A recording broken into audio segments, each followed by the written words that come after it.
in the heart of central Alabama's Cotton Belt, where fields stretched like endless white seas under the relentless sun. The Yanzi Plantation stood as a testament to ambition and cruelty. It was 1848, a time when King Cotton reigned supreme, transforming stolen lands into fortunes built on the backs of enslaved people. Thomas Yanzi, a widower in his early 50s, had carved out his place in this world since arriving in 1832, amid the waves of settlers who profited from the forced removal of native peoples. His 800 acres along the Cahaba River yielded bountiful harvests, supported by the labor of 43 enslaved souls, men, women, and children whose lives were mere entries in his ledgers. Thomas's wealth placed him solidly in the planter class. Yet he yearned for the aristocratic heights he could never quite reach. His wife had died in childbirth 2 decades earlier, leaving him with their only child, Catherine, born in 1828, raised amid opulence. Catherine grew into a young woman of remarkable intellect. She read Latin fluently, played the piano with grace, and possessed a wit that could disarm even the sternest visitor. But in the rigid society of antebellum Alabama, these qualities meant little. Catherine bore a severe port wine birthmark, a deep purple stain covering the left side of her face from hairline to jaw. In an era where a woman's value was tied to her physical perfection seen as a sign of moral purity, Catherine's mark branded her as unmarriageable, a divine curse in the eyes of her peers. For years, Thomas had clung to hope. Between 1844 and 1847, he arranged introductions with 7 potential suitors, each one a calculated bid to secure her future. The encounters ended in rejection, each more humiliating than the last. The final suitor, a widower from Mobile, desperate for a dowry, took one glance at Catherine in her lavish gown and declared he'd rather remain alone than wed a woman bearing the devil's thumbprint. At 20, Catherine sat in her father's parlor, evaluated like flawed livestock, her spirit fracturing under the weight of societal scorn. After that, Thomas withdrew from social circles, ceasing talk of her prospects, while Catherine retreated into the plantation's vast house, finding solace in books and music, invisible to white society, but observed by the enslaved who served her. The plantation hummed with the rhythms of forced labor. Among the enslaved was Samuel, a towering man of 6'4", whose strength made him indispensable during harvests. Born into bondage, his African name long erased by violence, Samuel had been permitted to learn carpentry, a skill Thomas viewed as an economic asset, not a concession to humanity. Unbeknownst to Thomas, Samuel and Catherine had forged a subtle connection over 2 years. It began innocently, Catherine reading aloud in the library, Samuel repairing a window, both feigning indifference. Over time, these moments grew deliberate. Catherine would hint at needed repairs. Samuel would linger, absorbing her words from forbidden books. They never spoke directly, but a silent understanding blossomed across the chasm of race and status, a divide their society deemed. Absolute. Alabama in 1848 was a fortress of boundaries, white and black, free and enslaved, male and female. Laws enforced these divisions to preserve the social order, making any transgression unthinkable. Yet by March, Thomas's desperation peaked. At 53, he faced his mortality, knowing Catherine would inherit the plantation but lack the protection a husband provided. Unmarried women were vulnerable prey in this world. Even his brother refused to shelter her, citing the family's reputation. Nights in his study, fueled by whiskey, Thomas reviewed his ledgers. Land and slaves were his legacy. But Catherine needed security. On March 17th, Thomas summoned Samuel to his study, an act that sparked terror, as such calls often preceded punishment. Bracing for blows, Samuel entered to find Thomas exhausted, not enraged. After a heavy silence, Thomas uttered the impossible. Samuel would be freed conditionally upon marrying Catherine. The words shattered reality. White men didn't free slaves. Fathers didn't wed daughters to them. Thomas outlined the terms like a contract, a private ceremony, Freedom Papers, post-wedding, Samuel managing the plantation under a new name. Cunningham posed as a Georgia overseer. The enslaved would believe Samuel sold. Whites would hear a sanitized tale. Refusal meant sale to Louisiana's deadly sugar fields. Samuel, stunned, requested time until sunset. In the carpentry workshop, amid shavings and tools, he grappled with the offer: freedom, land, power, but tainted by moral rot. He thought of Catherine, their unspoken bond, his family still in chains. That evening, in the library, Catherine faced him directly for the first time. She acknowledged the transaction's nature, offering partnership, not love, warning of perpetual suspicion and isolation.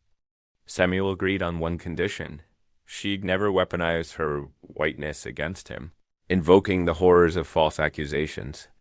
They shook hands, sealing a scandalous pact. 3 days later, an indebted Methodist preacher performed the rite in Thomas's study. Samuel became Cunningham, free after 20 minutes. Forged papers claimed Georgia origins. The enslaved heard of a mobile sale, neighbors of a hasty marriage. The first month was tense. Separate bedrooms, Samuel navigating authority over former peers, Catherine withdrawing. Enslaved whispers hinted at unease. A white overseer quit, refusing orders from this stranger. Yet, the plantation stabilized under Samuel's innovations. Better irrigation, less brutality. Thought by summer, their partnership deepened into cautious affection. Shared dinners evolved from business to warmth. They began sharing a bed for appearances, though privacy veiled their intimacy. Servants noted Catherine's laughter, her touch as signs of genuine comfort. But in July, Danina, an enslaved woman of 15 years, confronted Samuel. She'd recognized him, pieced together the truth. She wouldn't expose him but warned. Secrets crumbled, and his elevation bred resentment. Her question pierced: did his freedom justify abandoning kin? That night, Samuel confessed to Catherine. She revealed her own moral awakening. Marriage had humanized slavery's victims. She proposed freeing Thomas's enslaved gradually via northern sales, leading to manumission. Illegal, ruinous, but purposeful. Samuel noted Thomas's control. Catherine suggested convincing him or waiting for inheritance. As Thomas collapsed in September with heart disease, given months to live, power shifted. They planned covertly, amid rising suspicions. A slave catcher extorted them. Neighbors questioned Samuel's origins. By October, whispers grew. An abolitionist visitor noted Samuel's Alabama accent. Catherine hosted gatherings to deflect, but doubts festered. Thomas died in December, buried beside his wife. Catherine inherited. Samuel assumed control under coverture laws. Now, a former slave owned his people, a moral abyss. Enslaved anger simmered. Whites investigated papers. In January 1849, Catherine acted alone, contacting Quaker Josiah Fletcher. She sold 3 to his liberation network. Catherine's decision to act unilaterally marked a turning point. One born of urgency and moral conviction, yet fraught with risks that would soon unravel the delicate web they'd woven. In January 1849, mere weeks after Thomas's death, she initiated contact with Josiah Fletcher, the Quaker merchant whose legitimate business facade concealed a network dedicated to emancipation. Fletcher had been quietly recommended through abolitionist channels, coded messages in northern papers and whispers among free black communities that identified sympathetic Southerners.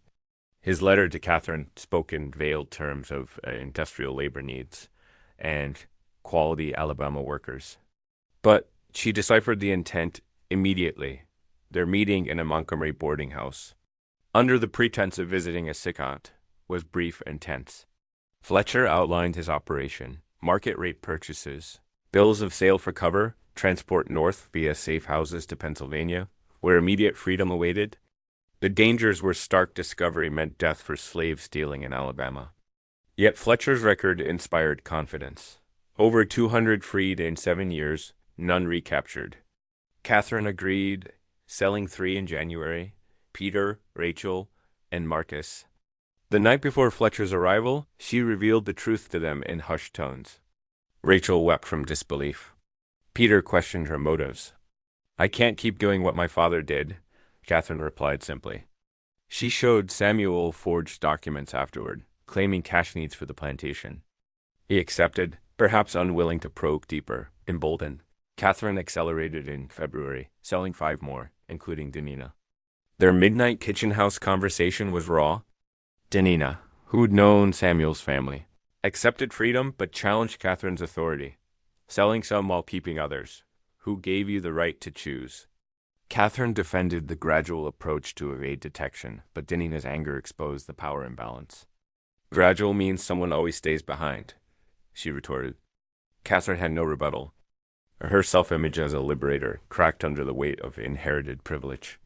Still, she persisted, the emotional toll mounting with each sale joy mingled with suspicion, gratitude with resentment.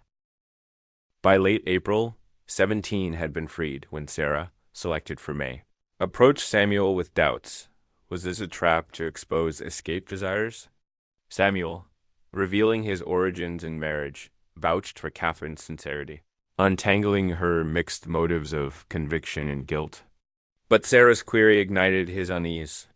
Catherine had excluded him from these life-altering decisions.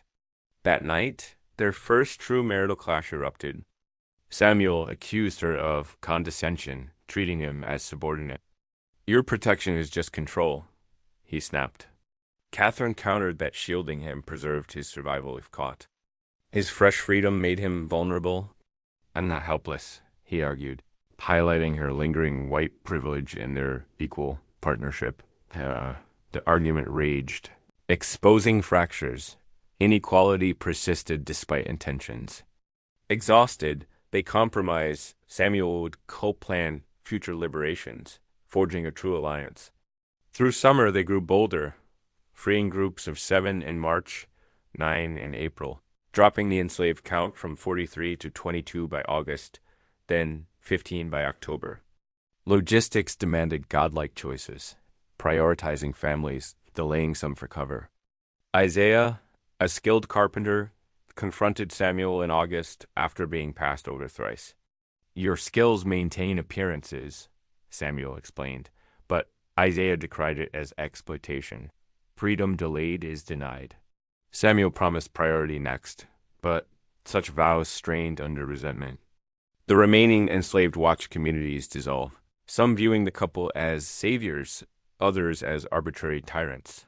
External threats loomed larger. Neighbors noted the dwindling workforce, a plantation that size couldn't thrive with so few. Harrison Griggs, a lawyer hired by planters, shifted from Samuel's papers to sale records, discovering fictitious buyers in non-existent Mississippi operations. Griggs uncovered fraud. By October, he presented evidence to authorities, falsified documents for 28 sales. The sheriff hesitated. Catherine was white, proper-eyed, but Griggs framed it as racial betrayal, her marriage corrupting loyalty, eroding slavery's foundation. If owners free slaves unchecked, the system crumbles, he argued, rallying white supremacy's defenders. Catherine and Samuel sensed the news tightening. Whispers evolved into investigations. Griggs's rumors poisoned social ties. They planned a final November push, free the last 15 at once, then flee north. But fate intervened. On November 11th, Benjamin, one of the first freed, was spotted in Philadelphia by a Griggs-hired catcher. Under brutal interrogation, Benjamin cracked, revealing Catherine's role and Fletcher's network. The confession raced south. By November 18th, Sheriff James Hartwell arrived with warrants for slave stealing, conspiracy, fraud, and Fugitive Slave Act violations. They found the couple composed in the parlor. Catherine requested time to order affairs. Hartwell granted 3 hours, posting deputies. With precision, they burned records, names, dates, contacts erasing Fletcher's trail. They penned warnings. Catherine to Fletcher, Samuel to Pennsylvania allies. Sarah smuggled them out. Then Catherine drafted her confession, 16 pages detailing Thomas's bargain, Samuel's enslavement, their moral shift, and liberations.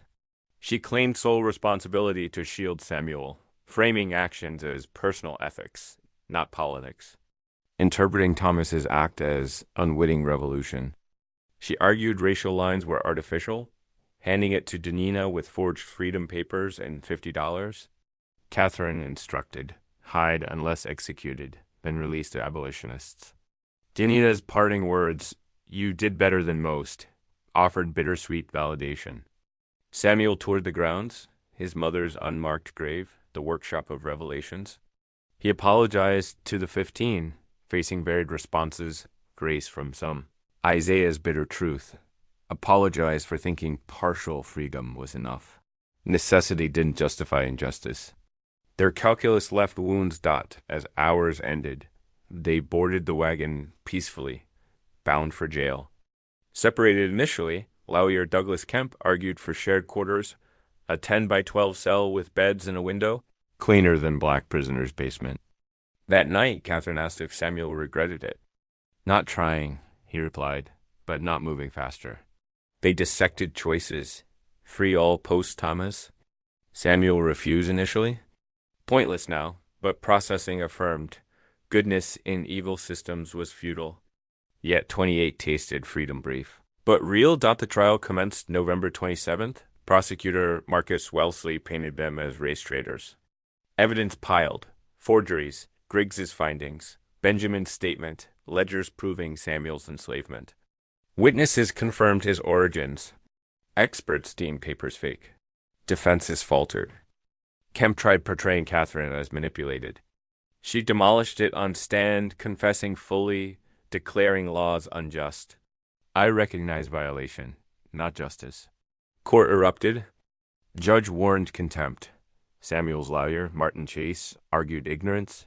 Samuel refuted, detailing participation in slavery's horrors silencing the room. Wellesley's racist cross-examination backfired, as Samuel exposed contradictions. Inferior for rights, accountable for crimes. The jury deliberated 2 hours. Guilty. Samuel's statement. 28 are free. Death by hanging, December 27th, bodies unmarked. Names erased. Asterisk. The courtroom in the county seat buzzed with anticipation on November 27th, 1849. As Catherine and Samuel's trial commenced, the air was thick with the scent of unwashed bodies and tobacco. A microcosm of Alabama's planter elite crammed into wooden benches, eager to witness the downfall of those who dared subvert the social order. District Attorney Marcus Wellesley, a sharp-eyed man in his 40s with political ambitions, opened with a fiery condemnation. These defendants are not mere criminals, he thundered, but traitors to their race, their region, and the sacred institution that sustains our way of life. He painted Catherine as a corrupted woman, influenced by her unnatural marriage, and Samuel as an impostor whose elevation threatened the foundations of white supremacy. The evidence unfolded methodically, a damning tapestry of documents and testimonies. Wellesley presented Catherine's falsified sale records, claiming transfers to non-existent buyers in Mississippi and Georgia.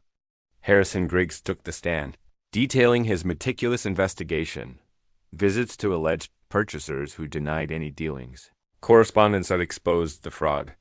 Benjamin's coerced Philadelphia statement was read aloud, describing Fletcher's network and Catherine's role in his liberation. Neighboring planters testified to the suspicious workforce decline.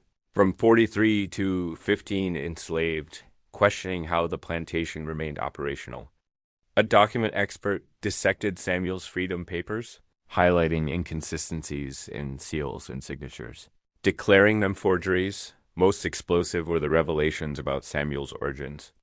Enslaved witnesses from the Yanzi plantation, coerced or incentivized, confirmed he'd been born there.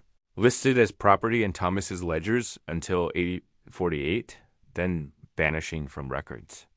Wellesley argued this invalidated the marriage. An enslaved man couldn't legally wed a free white woman.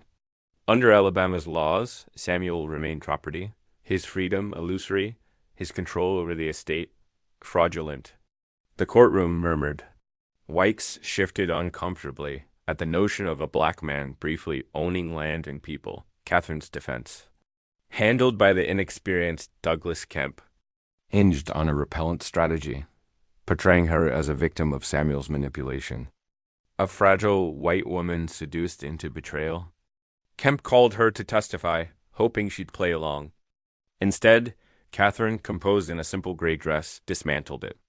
"The decisions were mine," she stated firmly, her voice echoing in the hushed room. She detailed her moral evolution, raised to view slavery as divine order. Her marriage to Samuel had revealed its cruelty. "Living as equals forced me to see the humanity I had been taught to deny." She admitted forging documents, coordinating with Fletcher, selecting who to free, taking full blame to protect Samuel. He cautioned against the risks. I pushed forward.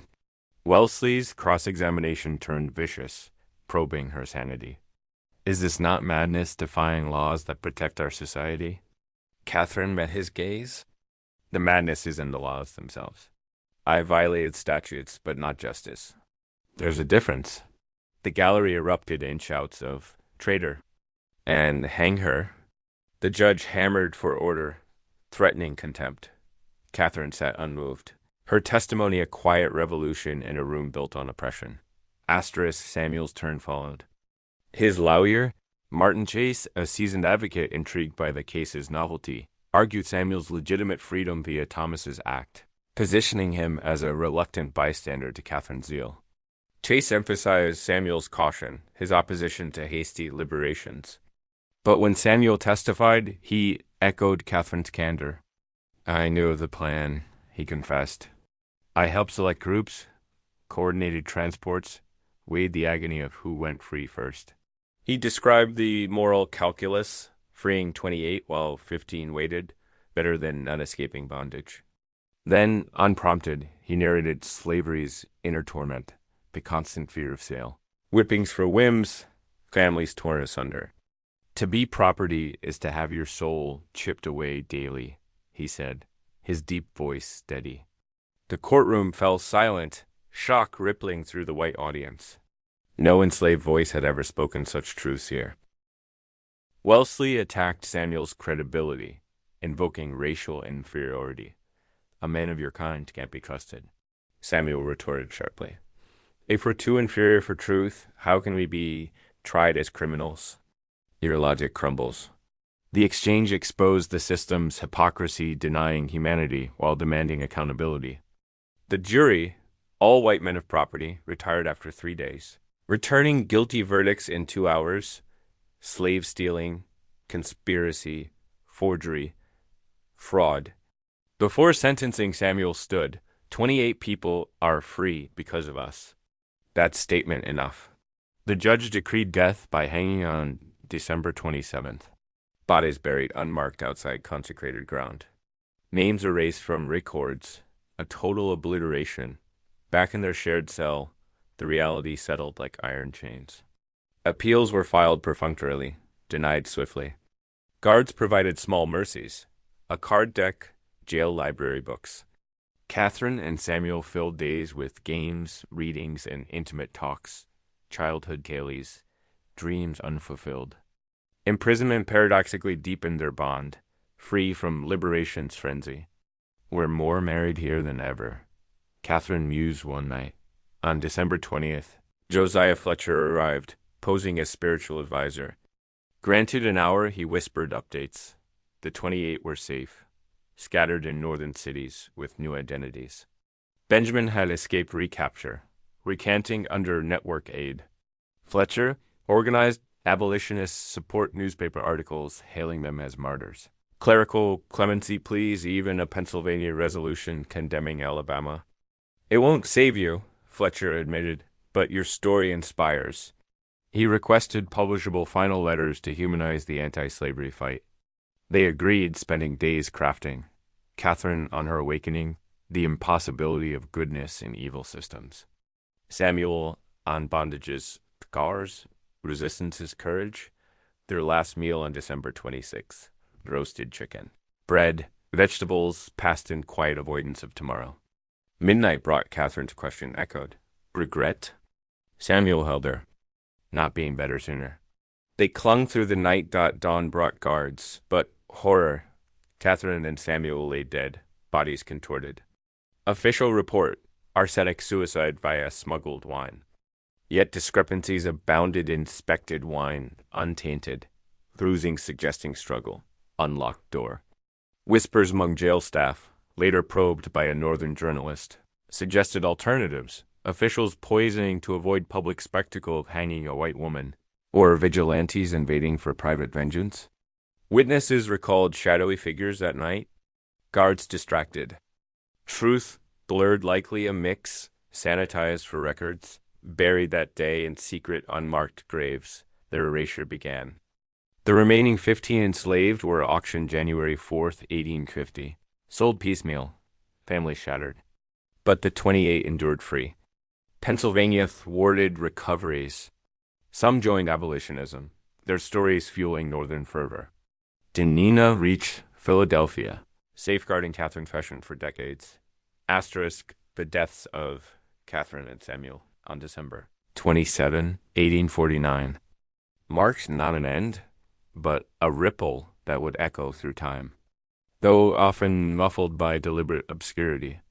Official records insisted on suicide by arsenic, a tidy explanation that spared Alabama the embarrassment of publicly executing a planter stock. Yet the inconsistencies, bruises suggesting struggle, an inexplicably unlocked cell door, whispers of vigilante intrusion hinted at darker truths. Whether poisoned by authorities to avoid spectacle or lynched by outraged citizens who deemed official justice too lenient, the result was the same. 2 lives extinguished before their 30th years, their bodies consigned to unmarked graves outside the county cemetery.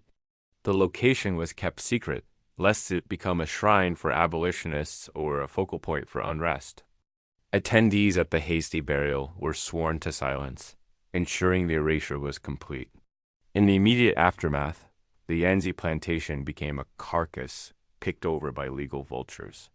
On January 4th, 1850, the remaining 15 enslaved people, those Catherine and Samuel had intended to free in a final push, were auctioned off to settle estate debts. The sale was conducted without regard for family ties. Husbands separated from wives, children from parents, scattered across buyers in neighboring counties. Their fates dissolved into anonymity, unrecorded in the annals that tracked white fortunes but ignored black suffering. The auctioneer hammered down bids with mechanical efficiency, reducing lives to dollar amounts, perpetuating the system Catherine and Samuel had briefly challenged. The plantation itself followed suit in February, sold to Charles Thornbury, a mobile cotton merchant with ambitions to scale. Under his ownership, the 800 acres swelled with additional enslaved labor, pushing production to new heights. Thornbury's regime was harsh, maximizing yields through relentless work and minimal mercy. The land that had once harbored quiet rebellions now groaned under intensified exploitation. This prosperity endured until the Civil War's tides reached Alabama. Union forces occupied the area in the early 1860s, prompting mass departures of enslaved people who seized freedom amid chaos. Operations collapsed. The main house, symbol of Yanzi legacy, burned in 1868. Investigations were cursory arson by vengeful freedmen, disgruntled Confederates, or mundane accident. Rumors favored symbolism, but reality likely lay in neglect. The land was subdivided, absorbed into adjacent properties, its boundaries erased from maps. Fields where cotton had mimicked perpetual snow now bore no trace of the dramas enacted there. Yet, amid this obliteration, fragments of resistance survived. The 28 people liberated through Fletcher's network remained free, defying Alabama's recapture efforts. Pennsylvania officials stonewalled extradition requests, citing procedural flaws, while the network provided new identities and livelihoods in northern cities. Some, emboldened by their journeys, joined abolitionist ranks. They spoke at meetings, recounting enslavement's horrors and their improbable salvation by a white planter's daughter and her formerly enslaved husband. These testimonies humanized the cause, fueling Northern sentiment against the peculiar institution. Fletcher's operation, though compromised, adapted, continuing to spirit others north until the war rendered such secrecy obsolete. Denina, armed with Catherine's forged papers and $50, escaped detection and reached Philadelphia. There, she built a life as a seamstress, marrying a free black man from New Jersey and raising a family in relative security. True to her word, she safeguarded Catherine's confession for 3 decades, a hidden testament in a world still grappling with slavery's aftermath. In 1879, amid Reconstruction's fading glow and Jim Crow's rising shadow, Denina entrusted the document to William Lloyd Garrison, Jr., a journalist delving into Alabama's antebellum shadows. Garrison published excerpts, igniting a brief scandal. Northern readers hailed Catherine and Samuel as unsung heroes, martyrs who transcended racial divides. Southern voices decried it as Yankee propaganda, forged or exaggerated to malign the Old South. Historians debated authenticity, but corroborating evidence trial transcripts, ledgers, witness accounts affirmed the core, a desperate father's bargain, a forbidden marriage, systematic liberations, arrest, trial, and mysterious deaths. The confession's release prompted broader reflections. Catherine's words detailed her transformation from complicit heiress to moral insurgent, arguing that proximity to Samuel shattered illusions of racial hierarchy. If boundaries could be crossed in marriage, she wrote, why not in freedom? Samuel's contributions, though less preserved, echoed in abolitionist pamphlets, emphasizing bondage's soul-crushing weight and the courage to resist.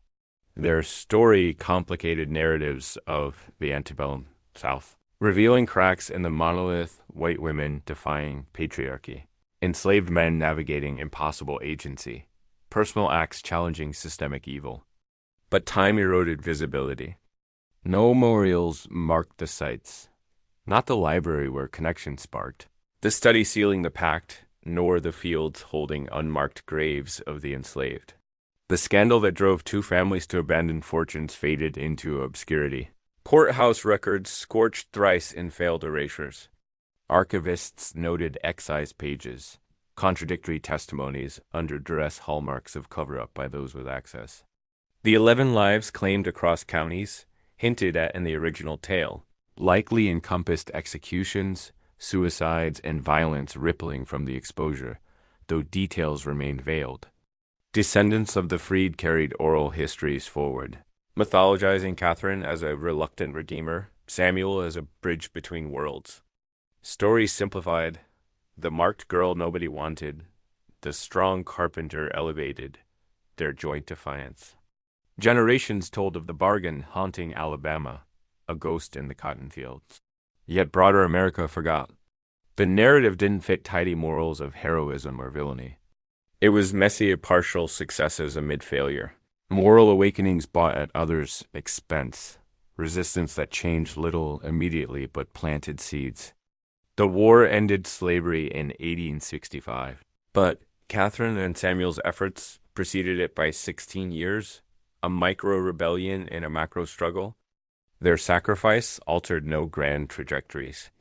Military might, not marital pacts, broke the chains. Still, 28 tasted freedom prematurely, days, months, lives reshaped. Was that worth 2 deaths?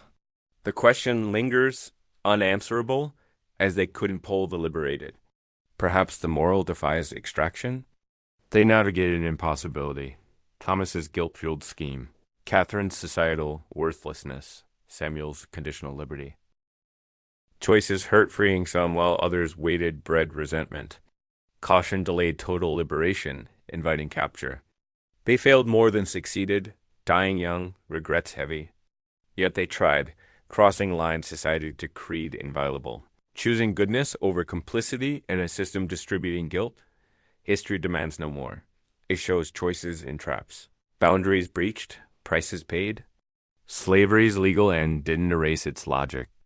Racial divides persist in subtler forms, shaping power and value. Catherine and Samuel's tale reveals costs humanity denied, innocence impossible.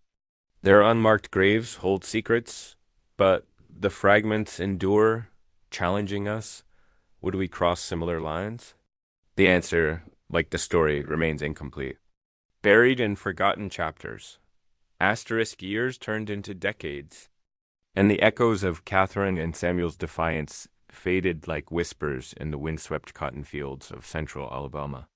By the late 19th century, the Yancey name had become a cautionary tale among the remnants of the planter class, a murmured warning about the perils of crossing societal lines, of allowing personal desperation to erode the pillars of white supremacy and economic order. The scandal that had once threatened to engulf two counties was now buried under layers of deliberate forgetting.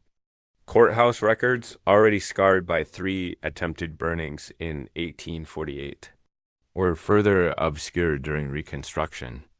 When Union sympathizers and freedmen's bureaus rifled through archives, sometimes removing pages that could implicate living families in the old regime's cruelties, archivists in the 20th century would puzzle over the clean excisions, speculating about insiders with government access, who had sought to erase uncomfortable truths. Denia's decision to release Catherine's confession in 1879 stirred a fleeting revival. William Lloyd Garrison Jr.'s publication in his Boston-based newspaper sparked debates in abolitionist circles and drew ire from Southern apologists. Letters to editors flooded in, some praising the couple as precursors to emancipation, others dismissing the account as fabricated Northern agitprop designed to vilify the South. A few descendants of the freed 28 emerged publicly, corroborating details through family lore. One, a great-grandson of Peter and Rachel, spoke at a Philadelphia rally in 1880, recounting how his ancestors had arrived in Pennsylvania with nothing but forged papers and unyielding resolve. They told us of the white woman with the marked face and the black man who'd risen from chains, he said. Their gift was freedom, but it came wrapped in blood and regret. These testimonies added flesh to the bones of history. But interest waned as the nation moved on. Preoccupied with industrialization and westward expansion, the 20th century brought further fragmentation. World wars, the Great Depression, and the Civil Rights Movement reshaped Alabama's landscape, both physical and cultural. The subdivided Yancey lands became small farms, then suburbs as Birmingham's sprawl crept southward. By the 1950s, highways sliced through what had been cotton fields, burying unmarked graves deeper under asphalt and progress. Local historians occasionally stumbled upon trial transcripts in dusty county vaults. But the story's complexity, interracial marriage, gradual manumission, moral ambiguity didn't fit the era's binary narratives of heroes and villains. It was too nuanced for school textbooks, too scandalous for family genealogies. The 11 lives claimed across counties, vaguely referenced in initial accounts, were pieced together by later researchers, suicides among shamed relatives, vigilante killings of suspected sympathizers, and deaths during the trial's fallout, including a deputy poisoned under mysterious circumstances mirroring Catherine and Samuel's end in the digital age. Fragments resurfaced online. Blogs and genealogy forums in the early 2000s hosted threads debating the confession's authenticity. A 2015 podcast episode on forgotten Southern scandals devoted an hour to the Yancey affair, interviewing a purported descendant of Denina who claimed to possess a faded letter from Catherine. It's not about glory, the descendant said. It's about remembering that change starts with one impossible choice. Social media amplified these revivals. 10, formerly Twitter, threads in 2020 analyzed the story through modern lenses, intersectionality. Reparations, the psychology of allyship. Hashtags like #Yancey scandal trended briefly during Black History Month, prompting users to share parallels with contemporary racial justice struggles. Yet, for all these flickers, the core remained obscured. No historical marker stood along the Cahaba River. No museum exhibit chronicled the bargain that haunted generations. The unmarked graves of Catherine and Samuel, along with those of enslaved like Samuel's mother, symbolize this erasure lost to time, development, and willful amnesia.